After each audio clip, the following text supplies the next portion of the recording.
চোখের ভিতরে, তারপরে কপালে খুব ব্যথা হয়। 4 বছর কোটাক দেয় না। অভ্যুত্থানের শহীদ পরিবার ও আহতদের দিন কাটছে মানসিক যন্ত্রণায়। যাত্রাবাড়িতে 130 জন বয়ে বেড়াচ্ছেন ক্ষত, শোকাচ্ছন্ন স্বজনরা। 64 জনের পরিচয় শনাক্ত। বলাবেন কেউ বাঁচতেছে না, তখন একটা লাঠি হাতে করে নিজেও নেমে গেছি। হেলিকপ্টার দিয়ে গুলি ছড়ছে, বাচ্চা নিয়ে মেঝেতে বিছানা করে তারপরে শুয়েছে। 5 তারিখ তো এই জায়গায় আমাদের সামনে আমরা ভ্যানে করে লাশ উঠাই দিয়েছি। আন্দোলনে মৃত্যুকে পুঁজি করে বাণিজ্য করছে এক পক্ষ।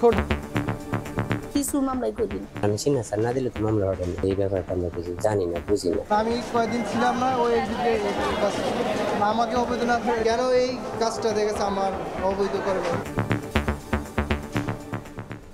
দেখছিলেন বিশেষ শিরোনাম। দুপুরের সময় সঙ্গে আছি আমি সজল মিত্র রিচার্ড। এবার অন্যান্য শীর্ষ সংবাদ। ফুলেল শ্রদ্ধায় সিক্ত উপদেষ্টা হাসান আরিফ। সুপ্রিম কোর্ট ও সচিবালয় প্রাঙ্গণে জানাজা। সিএমএইচে রাখা হবে মরদেহ। কানাডা থেকে মেয়ে ফেরার পর সোমবার দাফন।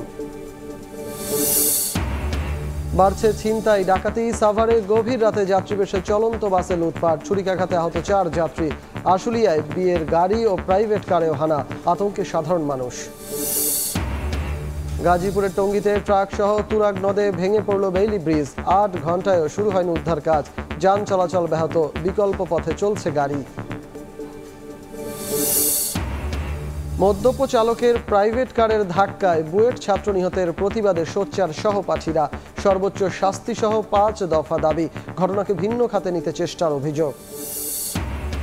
এবং ভারত ভিসা বন্ধ করায় বিকল্প গন্তব্য খুঁজছেন বাংলাদেশের পর্যটকরা।